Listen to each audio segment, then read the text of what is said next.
Hi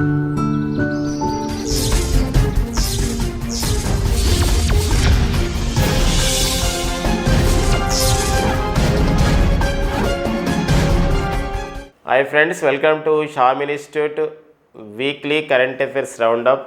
జనవరి 31 నుండి ఫిబ్రవరి 6, 2022 నాటి ఒక వీక్లో జరిగినటువంటి వారంలో జరిగినటువంటి కరెంట్ అఫైర్స్లో సమాచారం తీసుకొని అందులో మల్టిపుల్ చాయిస్ క్వశ్చన్స్ని వాటిపైన ఎక్స్ప్లెనేషన్ చూద్దామండి. ఓకేనా? ఇందులో మొదటి ప్రశ్న, Australia open 2022 male singles winner is. Australia open 2022లో పురుషుల సింగిల్స్ విజేతగా ఎవరున్నారు? రఫెల్ నాదల్, నోవాక్ జోకోవిచ్, Roger Federer, Daniil Medvedev. So ఇక్కడ రఫెల్ నాదల్, స్పెయిన్ దేశానికి చెందినవారు రఫెల్ నాదల్, టెన్నిస్ క్రీడాకారుడు. నోవాక్ జోకోవిచ్, సెర్బియా దేశానికి చెందినటువంటి టెన్నిస్ క్రీడాకారుడు. రోజర్ ఫెదరర్, స్విట్జర్లాండ్ అంటారు, స్విట్జర్లాండ్ దేశానికి చెందినటువంటి టెన్నిస్ క్రీడాకారుడు. డానిల్ మెద్వదేవ్, రష్యా దేశానికి చెందినటువంటి టెన్నిస్ క్రీడాకారుడు. ఇలాంటి కూడా అడుగుతూ ఉంటాడు. ఈ నేపథ్యంలో మరి ఆస్ట్రేలియా ఓపెన్ 2022 మరి పురుషుల సింగిల్స్ విజేతగా ఎవరు నిలిచారు అన్నది రైట్ ఆన్సర్ వచ్చేసి రఫెల్ నాదల్. ఇది ఒక చరిత్ర సృష్టించడం జరిగింది. ఈ created the history because the only male tennis player who achieved 21 grand slams in his career, that is by the Rafael Nadal, created the history.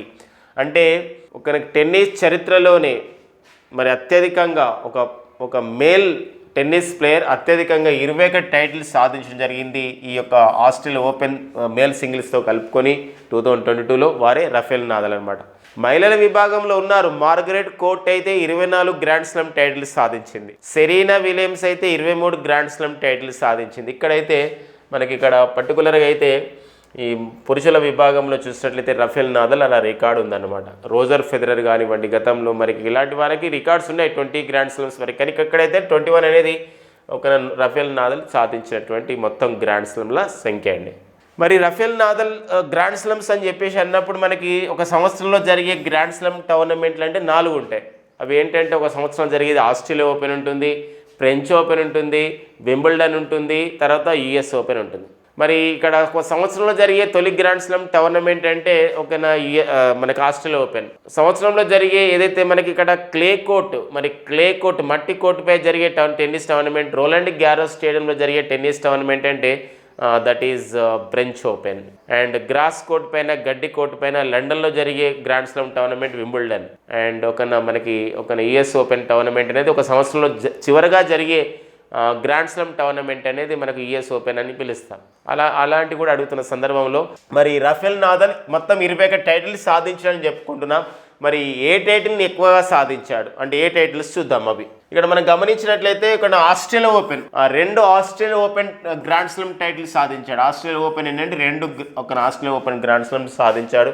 And 13 French open title సాధించారు. అది ఎక్కువ French open title సాధించాడు Rafael Nadal. అందుకే అతను ఏమంటారంటే Rafael Nadal నేను ఈ Spain ఈ క్రీడాకారుని ఏమని పిలుస్తున్నామంటే కింగ్ ఆఫ్ ది క్లే అని చెప్పేసి అంటాం. అంటే క్లే కోర్టు పైన ఒక రాజుగా పిలుస్తా అనమాట. మట్టి కోర్టు పైన అద్భుతంగా అట్లా విజయాలు సాధించడం జరిగింది. ఎందుకోసం అంటే ఫ్రెంచ్ ఓపెన్ అనేది మట్టి కోర్టు పైన, క్లే కోర్టు పైన ఈ ప్యారిస్లో జరిగే ఒక గ్రాండ్ స్లామ్ టోర్నమెంట్. వింబుల్డన్ అయితే 2 వింబుల్డన్ సాధించాడు. అండ్ 4 యుఎస్ ఓపెన్లు సాధించారు. సో ఇలా మొత్తం చూసినట్లయితే మనకి 21 గ్రాండ్ స్లామ్ టైటిల్ సాధించడం జరిగింది. ఎవరండి? వారే రఫెల్ నాదల్ అండి. కాబట్టి మనకు ఆ పాయింట్ కూడా మనకి ఇక్కడ సాధించిన గ్రాండ్ స్లామ్స్ ఏ విభాగంలో సాధించాడు అంటే ఏ టోర్నమెంట్లో సాధించాడు, ఏ గ్రాండ్ స్లామ్లో సాధించాడు కూడా అడగడానికి ఉంటుంది ఎగ్జామ్కి. ఇక నెక్స్ట్ అండి మనకి ఉన్నతి హూడా. మరి క్రింది ఏ క్రీడకు చెందిన వారు ఉన్నతి Hooda is a player associated with which sports? Hockey, wrestling, gymnastics, badminton. Friends మనందరికీ తెలుసు ఇటీవల కాలంలో ఒడిషా ఓపెన్ జరిగింది భువనేశ్వర్లో. ఈ ఒడిషా బ్యాడ్మింటన్ ఓపెన్. కాబట్టి వీరు గెలవడం జరిగింది. వీరు అత్యుత్తమమైనటువంటి ప్రదర్శన ఇచ్చారు ఉన్నతి హూడా.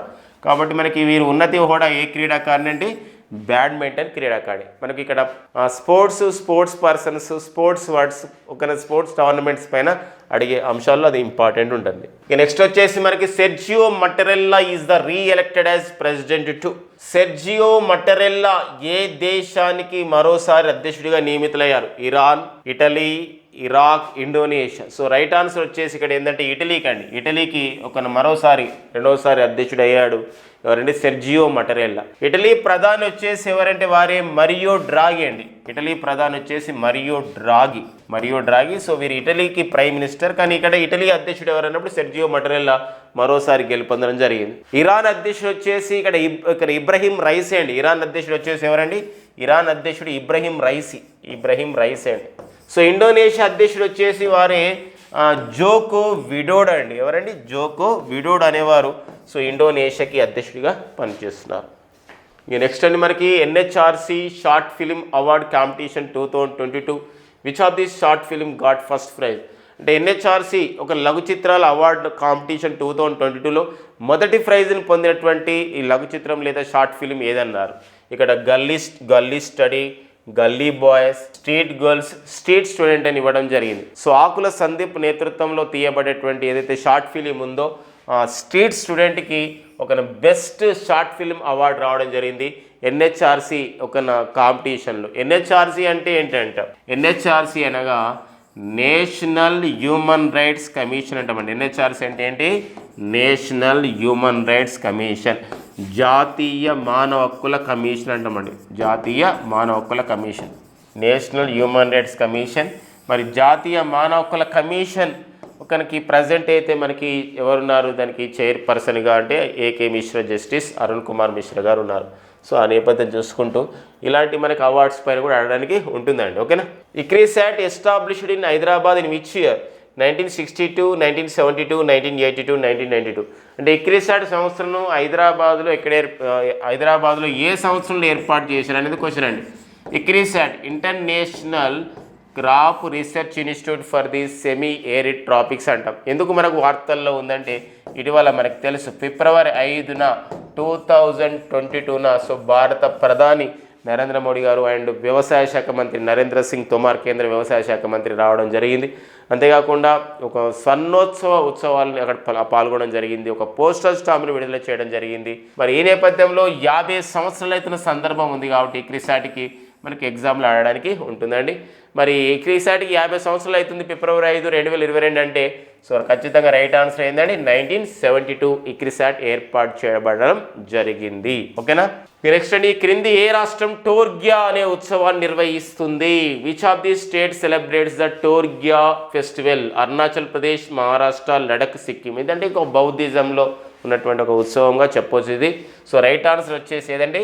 అరుణాచల్ ప్రదేశ్లో ఒక టోర్గ్యా అనే ఉత్సవాన్ని నిర్వహిస్తారు. ఓకేనా? అరుణాచల్ ప్రదేశ్లో ఈజ్ ద రైట్ ఆన్సర్ అండి. అరుణాచల్ ప్రదేశ్ ప్రజెంట్ గవర్నర్ అయితే Bedi Mishra and Maharashtra present governor అయితే భగత్ సింగ్ కోశ్యార్ అండి. ఎవరండి?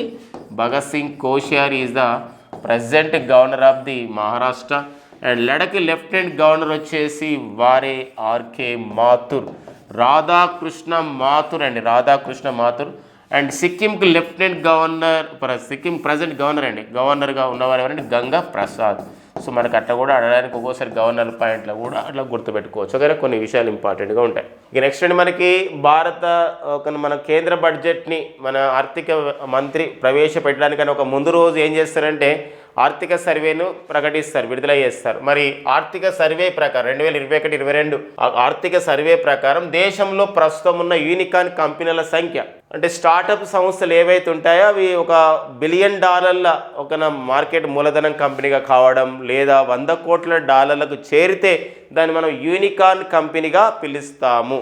మరి అలాంటి యూనికార్న్ కంపెనీలు ఎన్ని ఉన్నాయి? According to Indian economic survey 2021-22 the present unicorn companies in India. ప్రపంచంలో అయితే అమెరికా, చైనా తర్వాత యూనికార్న్ కంపెనీలు ఎక్కువగా ఉన్నటువంటి 3వ దేశం మన భారతదేశం. సో మన దేశంలో మరి ఈ సర్వే ప్రకారం, ఈ యొక్క ఆర్థిక సర్వే ప్రకారం ఎన్ని యూనికార్న్ కంపెనీలు ఉన్నాయంటే 83 యూనికార్న్ కంపెనీలు ఉన్నాయండి. ఓకే, 83 యూనికార్న్ కంపెనీలు ఉన్నవి. The theme of world leprosy day is on January 30, 2022.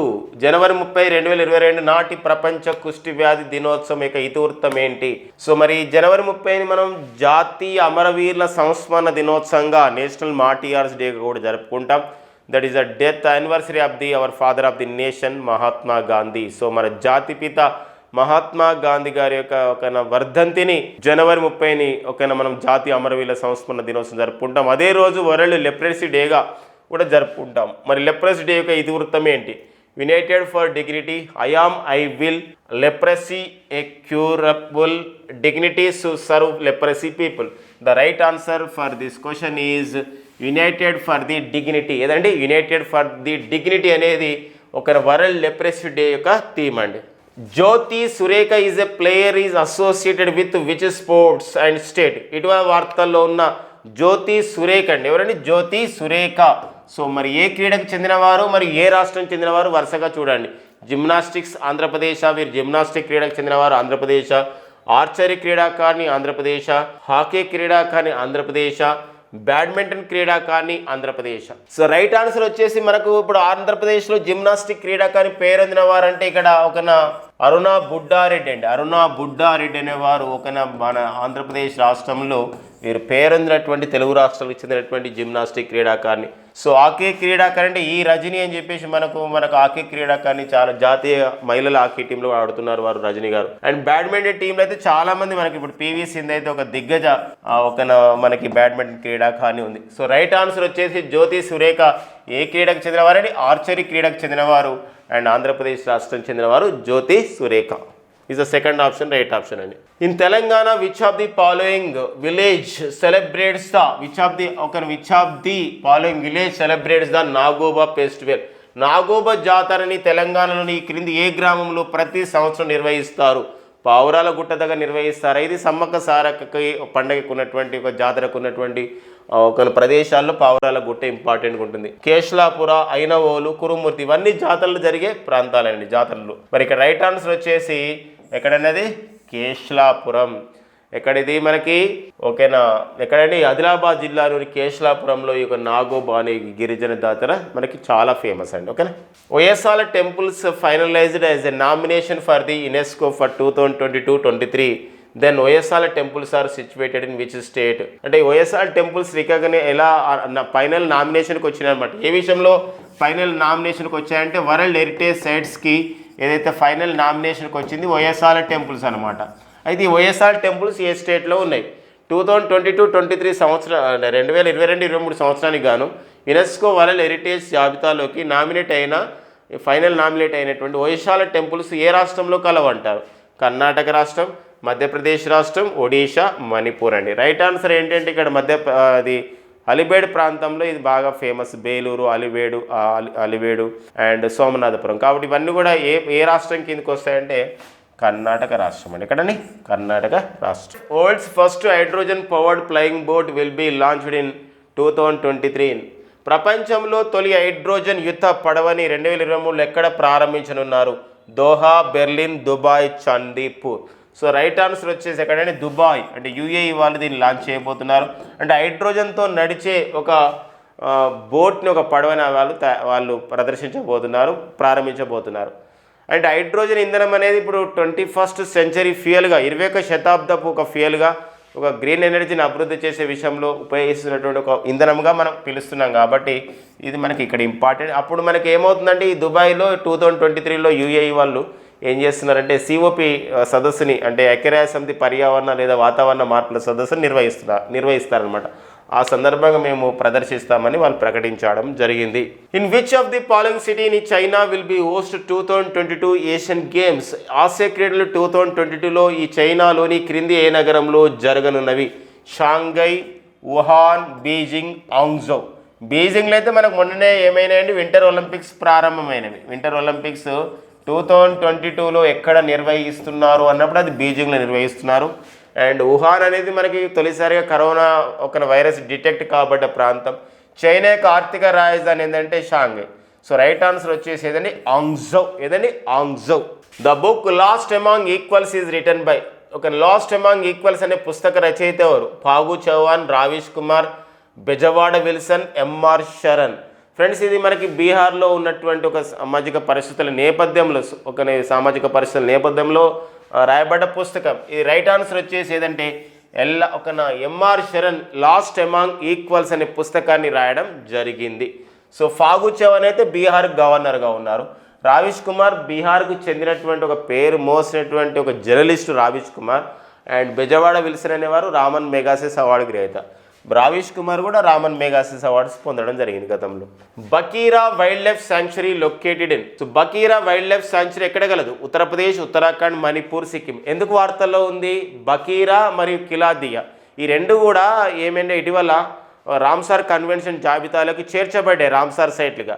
వీటితో కలుపుకొని మన దేశంలో 49 రామ్సార్ సైట్ల సంఖ్య పెరిగిందనమాట. సో రైట్ ఆన్సర్ వచ్చేసి ఇది ఉత్తరప్రదేశ్ అండి, బకీరా వైల్డ్ లైఫ్ శాంక్చురీ. దీంతో ఉత్తరప్రదేశ్లో అంటే మన దేశంలో మొత్తం రామ్సార్ సైట్ల సంఖ్య 49. ఎక్కువ రామ్సార్ సైట్లలో అంటే సైట్ల ద్వారా రామ్సార్ కన్వెన్షన్ జాబితాలోకి చేర్చబడ్డ ఎక్కువ రామ్సార్ సైట్లు ఉన్నటువంటి రాష్ట్రం ఏదంటే ఉత్తరప్రదేశ్. దీంతో ఉత్తరప్రదేశ్లో 10 రామ్సార్ సైట్లకు చేరిందనమాట బకీరా వైల్డ్ లైఫ్తో కలుసుకొని. సో 1971 ఫిబ్రవరి 2 ఈ రామ్సార్ కన్వెన్షన్ అనేది రావడం జరిగింది చిత్తడి నేలని రక్షించడానికి. అందుకే ప్రతి సంవత్సరం ఫిబ్రవరి 2 మనం ప్రపంచ చిత్తడి నేలల దినోత్సవం జరుపుకుంటున్నాం. ఈ రామ్సార్ అనే ప్రాంతం రావడానికి కారణం ఏంటంటే ఇది ఇరాన్లోని రామ్సార్ అనే నగరంలో జరిగింది కాబట్టి రామ్సార్ కన్వెన్షన్ అని చెప్పేసి అంటామండి. కిజాదియా ఓకేనా, Khijadia wildlife sanctuary located in. So Khijadia wildlife sanctuary ఎక్కడ కలదు? కేరళ, అస్సాం, గుజరాత్, రాజస్థాన్. రైట్ ఆన్సర్ వచ్చేసేదండి గుజరాత్. సో మన ఇంతోనిపై డిస్కస్ చేశాం. ఈ కిజాదియా ఒకటి, బకీరా వీటితో కలుపుకొని మన దేశంలో మరి రామ్సార్ సైట్ల సంఖ్య, సో రామ్సార్ కన్వెన్షన్ జాబితాలోకి వెళ్ళినటువంటి రామ్సార్ సైట్ల సంఖ్య ఎంతకు చేరిందంటే 49కి చేరింది. గతంలో ఎన్ని ఉండేది? 47 ఉండేది, ఇప్పుడు 49. కారణం 2 పెరిగాయి కాబట్టి. మందు festival celebrated in which state? మందు అనే ఉత్సవాన్ని క్రింది ఏ రాష్ట్రం నిర్వహిస్తున్నారు? రాజస్థాన్, హర్యానా, గుజరాత్, మధ్యప్రదేశ్. అంటే ఇక్కడ ఒక మందు ఫెస్టివల్ ఎక్కడ నిర్వహిస్తున్నారంటే ఇక్కడ మధ్యప్రదేశ్లో నిర్వహిస్తారండి. సో మనకి ఇక్కడ ఒక పండుగల విషయంలో పాయింట్ చూసుకోవాలండి. Spirit of ICC spirit of cricket award for 2021 won by. Spirit of cricket 2021 ఎవరికి ప్రకటించారు? ఒక డారియల్ మిచెలా, మితాలి రాజా, ఒక యులిమార్ రోజాసా, ఆరినే టిట్మాసా. ఒక రైట్ ఆన్సర్ వచ్చేసి ఏంటంటే న్యూజిలాండ్ దేశానికి చెందినటువంటి న్యూజిలాండ్ క్రికెటర్ అయినటువంటి డారియల్ మిచెల్కి award ICC spirit of the cricket అవార్డుని 2021కి ఇవ్వడం జరిగింది. ఐసీసీ ఇంటర్నేషనల్ క్రికెట్ కౌన్సిల్ ప్రధాన కార్యాలయం వచ్చేసి ఎక్కడ ఉందండి? దుబాయ్లో ఉంది ఐసీసీ. మరి ఐసీసీకి ప్రజెంట్ చైర్మన్గా పనిచేస్తున్న వారైతే ఎవరండి? గ్రేగ్ బార్క్లే అనేవారు సో ఐసీసీకి చైర్మన్గా పనిచేస్తున్నారండి. The new chairman of the insolvency and bankruptcy board of India is. Insolvency and bankruptcy board of ఇండియాకి నూతన చైర్మన్ ఎవరు? అంటే బ్యాంకింగ్ సిస్టంలో కొన్ని దివాలా తీసినటువంటి కంపెనీలు లేదా నష్టపోతున్నటువంటి కంపెనీలు, బ్యాంకులు ఇలాంటి విషయాల్ని మనం ఎలా కాపాడుకోవాలి, లేదా అక్కడ నుండి ఏదైనా రుణం తీసుకున్నప్పుడు మళ్ళీ ఎలా దాన్ని రాబట్టుకోవాలి, ఇలాంటి వాటిపైన చూసుకునేది ఒక సంస్థనే ఐబీబీఐ. మరి దీనికి ఎవరు చైర్మన్ అయ్యారు కొత్తగా అంటే ఆల్కా మిట్టల్ కాదండి, ఆల్కా ఉపాధ్యాయ్ కూడా కాదు. ఓకేనా, ఇక్కడ ఆల్కా మిట్టల్ అంటే ఓఎన్జీసీకి చైర్పర్సన్, ఆల్కా ఉపాధ్యాయ్ అంటే నేషనల్ హైవే అథారిటీ ఆఫ్ ఇండియాకి చైర్పర్సన్. సో మరి ఇక్కడ రైట్ ఆన్సర్ వచ్చేసి ఇక్కడ తరుణ్ కపూర్ అంటే తను ఒక నేషనల్ లెవెల్లో petroleum and natural gas regulatory బోర్డుకి చైర్మన్గా ఉన్నారు తరుణ్ కపూర్. కాబట్టి వీళ్ళు ముగ్గురు కూడా కాదు. రైట్ ఆన్సర్ వచ్చేసేదండి రవి మిట్టల్ అండి. Ravi Mittal is the right answer. Madhya Pradesh ప్రభుత్వం హోషంగాబాద్ పేరుని ఏ విధంగా మార్చింది? మధ్యప్రదేశ్ గవర్నమెంట్ ఒక రిన్యూడ్ హోషంగాబాద్ యాజ్. మరి హోషంగాబాద్ పేరుని ఎలా మార్చింది? ఒక కామేశ్వర్ ధామ, ఒక మకాన్ నగర, నర్మదాపురమ, సంభాజీ నగర. ఫ్రెండ్స్ గమనించండి, హోషంగాబాద్ అంటే మనకి ఇక్కడ రిజర్వ్ బ్యాంక్ ఆఫ్ ఇండియాకి సంబంధించినటువంటి ఏవైతే మనకి ఇక్కడ ఓకేనా ఈ కరెన్సీ నోటుకు సంబంధించినటువంటి ఒక మిల్లు కూడా అక్కడ ఉంటుందన్నమాట. ఇక్కడ అంటే కరెన్సీ పేపర్కి సంబంధించినటువంటి దాన్ని తయారు చేసుకోవడానికి అక్కడ ఒకటి సంబంధించినటువంటి ఒక కర్మాగారం కూడా ఆర్బీఐ ఏర్పాటు చేసుకోవడం జరిగింది హోషంగాబాద్లో. మరి అలాంటి హోషంగాబాద్ పేరుని ఏమని మార్చింది అన్నప్పుడు ఇక్కడ రైట్ ఆన్సర్ ఏంటంటే నర్మదాపురం అనేది Narmadapuram. So is the right answer. The book India that is Bharat is written by. India that is Bharat అనే పుస్తక రచయిత ఎవరు? జె సాయి దీపక్, మృదులా రమేష్, జోగిందర్ బిస్, ఆకుల సందీప్. సో మరి రైట్ ఆన్సర్ ఇక్కడ ఏంటంటే జె సాయి దీపక్ అండి. జె సాయి దీపక్ రచననే ఇండియా దట్ ఈస్ భారత్ అనే పుస్తక రచయితగా వారు ఉన్నారనమాట. Tarun Kapoor is the new chairman of. ఈ క్రింది ఏ సంస్థకి తరుణ్ కపూర్ ఒక చైర్మన్గా ఉన్నారు, ఒక నియమితులయ్యారు? National highway authority of India, ఇంతపై డిస్కస్ చేశాం, ఆల్కా ఉపాధ్యాయ్. సో మనకి ఇక్కడ Indian institute of the science కాదండి, వీళ్ళు బెంగళూరులో ఉంటుంది. Centre of the development of advanced computing ఇది పూణేలో ఉంటుంది. ఓకేనా, Indian institute of the science అనేది ఎక్కడ ఉంటుందండి? బెంగళూరులో ఉంటుంది. ఒక బెంగళూరు. కాబట్టి ఇక్కడ రైట్ ఆన్సర్ చూడండి. ఈ తరుణ్ కపూర్ ఏ సంస్థకు చైర్మన్గా నియమితులయ్యారంటే petroleum and natural gas regulatory బోర్డుకి సో నూతన చైర్మన్గా నియమితులైన వారే తరుణ్ కపూర్ అండి. ద సూపర్ కంప్యూటర్ పరం ప్రవేగ ఈజ్ డెవలప్డ్ బై. పరం ప్రవేగ అనే సూపర్ కంప్యూటర్ని ఎవరు అభివృద్ధి చేశారు? సిఎస్ఆర్ వాళ్ళ, డిఆర్డిఓ వాళ్ళ, ఇస్రో వాళ్ళ, సీడాక్ వాళ్ళ. మన దేశంలో సూపర్ కంప్యూటర్లు అభివృద్ధి చేసేది మనకి ఇక్కడ భాగస్వామి ఏది పూణేలో ఉన్నటువంటి సీడాక్ సంస్థ. సీడాక్ అంటే centre for the development of advanced computing అని చెప్పేసి అంటామండి. ఒక సీడాక్ సంస్థ దీని పరం ప్రవేగాన్ని తయారు చేసింది. ఇది ఐఏఎస్సిలో దాన్ని ఇప్పుడు పని ప్రారంభించడం కూడా జరిగిందనమాట. దాని యొక్క విధులు నిర్వహిస్తుంది పరం ప్రవేగ్ అనే సూపర్ కంప్యూటర్. ఇది ప్రత్యూష్ అండ్ పరంసిద్ధి లాగా ఒక మన దేశంలో ఒక మోస్ట్ ఎఫిషియంట్ అత్యంత ఒక పనితీరు ఉన్నటువంటి ఒక సూపర్ కంప్యూటర్గా ప్రకటించడం జరిగింది. ఇక సిఎస్ఆర్ అంటాం, council of the scientific industrial research అంటున్నాం. దీనికైతే present Shekhar C Mande director జనరల్గా ఉన్నాడు. శేఖర్ సి మండే సిఎస్ఆర్కి డైరెక్టర్ జనరల్ అండి. And then DRDO, defence research development organisation, దీనికైతే ప్రజెంట్ చైర్మన్ సతీష్ రెడ్డి గారు ఉన్నారు. And ISRO, Indian space research organisation, వీరికి చైర్మన్గా ఒక డాక్టర్ సోమనాథ్ గారు పనిచేస్తున్నారు ఇస్రో చైర్మన్గా. Which of the following states tableau got best state tableau award on January 26, 2022? ఈ క్రింది ఏ రాష్ట్ర శకటం ఉత్తమ రాష్ట్ర శకటంగా జనవరి 26 2022న భారత గణతంత్ర దినోత్సవం సందర్భంగా ప్రకటించారు? So Maharashtra, Meghalaya, Tamil Nadu, Uttar Pradesh. So right answer వచ్చేసేదండి ఉత్తరప్రదేశ్ అండి. ఉత్తరప్రదేశ్ రాష్ట్ర శకటం అనేది మొదటి అత్యుత్తమ ప్రదర్శనకు గాను అక్కడ ఉన్నటువంటి అంశాల ఆధారంగా ఒక ఇతివృత్తం ఆధారంగా దానికి మొదటి ప్లేస్ ఇచ్చారు ఉత్తరప్రదేశ్ రాష్ట్రంది శకటానికి. రెండో స్థానంలో ఉంది ఉత్తరప్రదేశ్, తర్వాత మహారాష్ట్ర మూడో స్థానంలో ఉంది మేఘాలయ రాష్ట్రం. ఇక్కడ అది మనకి ఇక్కడ ఇంపార్టెంట్ అండి, ఓకేనా. అది రాష్ట్రం ఏర్పడి 50 సంవత్సరాలు ఎత్తున్న సందర్భం అనమాట. ఇక నెక్స్ట్ మరొకటి ఏంటంటే ఇక్కడ సెంట్రల్ ఆర్మ్డ్ పోలీస్ ఫోర్సెస్లో అయితే సెంట్రల్ ఆర్మ్డ్ పోలీస్ ఫోర్సెస్లో ఉత్తమ శకటం అంటే అది సిఐఎస్ఎఫ్, అంటే కేంద్ర సాయుధ బలగాల్లో మొదటి శకటం సిఐఎస్ఎఫ్. అదే కేంద్ర మంత్రిత్వ శాఖల్లో అంటే యూనియన్ మినిస్ట్రీస్లో మొదటి శకటంగా అవార్డు పొందింది. 2 సంయుక్తంగా పొందాయి. ఒకటి కేంద్ర విద్యాశాఖది, ఇంకోటి కేంద్ర పౌర విమానయాన శాఖ. Ministry of the education and ministry of the civil aviation jointly got the ఒక బెస్ట్ ఫస్ట్ ప్రైజ్ ఇన్ ఒక బెస్ట్ ట్యాబ్లు ఒక యూనియన్ మినిస్ట్రీగా అవార్డు పొందడం జరిగింది. అంటే కేంద్ర మంత్రిత్వ శాఖలో ఉత్తమ శకటం అవార్డు పొందింది కేంద్ర విద్యాశాఖ, కేంద్ర పౌర విమానయాన శాఖ శకటాలు అనమాట. కేంద్ర విద్యాశాఖ మంత్రి అంటే మనకి ఎవరున్నారంటే ప్రజెంట్ ధర్మేంద్ర ప్రధాన్. అండ్ కేంద్ర పౌర విమానయాన శాఖ మంత్రి వచ్చేసి Jyotiraditya Scindia. The winner of 14th world under-19 cricket cup 2022, ప్రపంచ అండర్-19 క్రికెట్ కప్ 2022 విజేత ఎవరు? ఇంగ్లాండ్, ఇండియా, వెస్టిండీస్, ఓకేనా, ఆస్ట్రేలియా. ఫ్రెండ్స్ గమనించండి, మనం 2022 ప్రపంచ క్రికెట్ కప్ అనేది ఎక్కడ జరిగింది? అది ఎక్కడ జరిగిందండి? వెస్టిండీస్లో జరిగిందండి. ఇక్కడ వెస్టిండీస్లో జరిగింది. వెస్టిండీస్లో ఏ ప్రాంతంలో జరిగిందంటే ఆంటిగ్వా అనే ప్రాంతంలో జరిగింది. అక్కడ ఏ స్టేడియంలో జరిగిందంటే సర్ వివియన్ రిచర్డ్స్ స్టేడియంలో జరిగింది.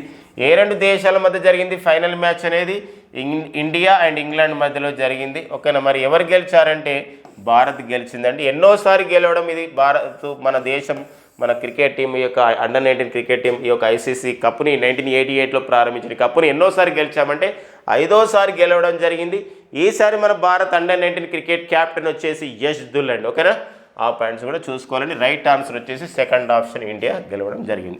The first Telugu person worked as a chairman to the UGC చైర్మన్గా పనిచేసిన తొలి తెలుగు వ్యక్తి professor Vasireddy Krishna, professor G Rama Reddy, professor ఎం జగదీష్ కుమార్, ప్రొఫెసర్ రవీందర్. సో ప్రస్తుతం అయితే ప్రజెంట్ యూజీసీ చైర్మన్ అంటే ప్రొఫెసర్ ఒక మామిడాల జగదీష్ కుమార్ అండి. కానీ ఇక్కడ ఎలా అడిగాడు? తొలి తెలుగు వ్యక్తి అన్నాడు. కాబట్టి ఇక్కడ ఇంతవరకు ముగ్గురు మనకి పనిచేయడం జరిగింది యూజీసీకి. అంటే రీసెంట్గా నియమితులైన వారు ఎం జగదీష్ కుమార్ గారు.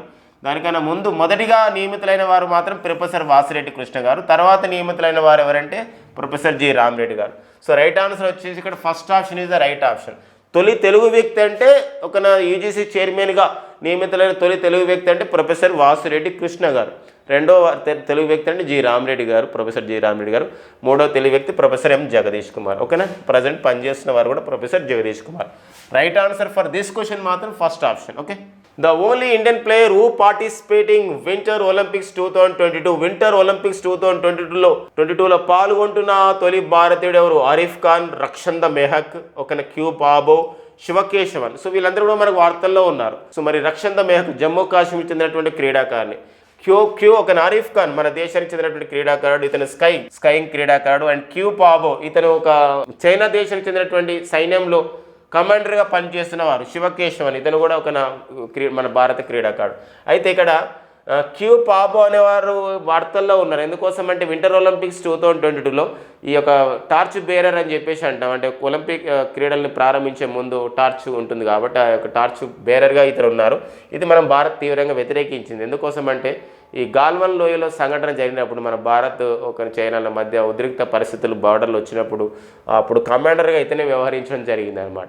అందుకోసమే ఒక ఇతన్ని వద్దు అని చెప్పేసి మనం అంటే అతన్ని మనం ఇది తీవ్రంగా వ్యతిరేకించాం. ఇలాంటి వ్యక్తిని అలా ఒక స్వాగతించడం అనేది, టార్చ్ బేరర్గా ఉండడం అనేది. కాబట్టి అతను వార్తల్లో ఉన్నాడు. ఇది కాదండి. సో ఇక్కడ ఇది కూడా కాదండి. మనకి రైట్ ఆన్సర్ వచ్చేసేవారంటే ఆరిఫ్ ఖాన్. సో యాక్చువల్గా ఈ వింటర్ ఒలింపిక్స్ 2022లో పాల్గొంటున్న ఏకైక భారత క్రీడాకారుడు ఎవరంటే అతనేనండి. ఎవరు? ఆరిఫ్ ఖాన్. ఏ క్రీడది? స్కైయింగ్ అంటారు. ఏదని? స్కైయింగ్. ఇవన్నీ మనకి జనవరి 31 నుండి ఫిబ్రవరి 6, 2022 ఉన్న కరెంట్ అఫైర్స్లో ఉన్నటువంటి ఒక మల్టిపుల్ చాయిస్ క్వశ్చన్స్ అండ్ ఆన్సర్స్ని డిస్కస్ చేయడం జరిగింది. షామ్ ఇన్స్టిట్యూట్ అందిస్తున్నటువంటి ఆఫ్లైన్ బ్యాచ్ల వివరాలు, ఆన్లైన్ బ్యాచ్ల వివరాలు, షామ్ ఇన్స్టిట్యూట్ చేత నిర్వహించబడుతున్నటువంటి మోడల్ టెస్ట్ సంబంధించిన వివరాలు అండ్ షామ్ ఇన్స్టిట్యూట్ ద్వారా అనిహితి పబ్లికేషన్స్ ద్వారా విడుదలవుతున్నటువంటి పుస్తకాల వివరాలు, పోటీ పరీక్షలకు సంబంధించినటువంటి పుస్తకాల వివరాల గురించి please subscribe our Sham institute YouTube channel అండి. అండ్ ఇవన్నీ కూడా ఇవి చెప్పినటువంటి అన్ని అప్డేట్స్ని కూడా షామ్ ఇన్స్టిట్యూట్ టెలిగ్రామ్ గ్రూప్లో, షామ్ ఇన్స్టిట్యూట్ కాకినాడ టెలిగ్రామ్ గ్రూప్లో కూడా పొందుపరుస్తున్నారు. Please join in Sham institute Telegram group అని. Thank you friends and all the best.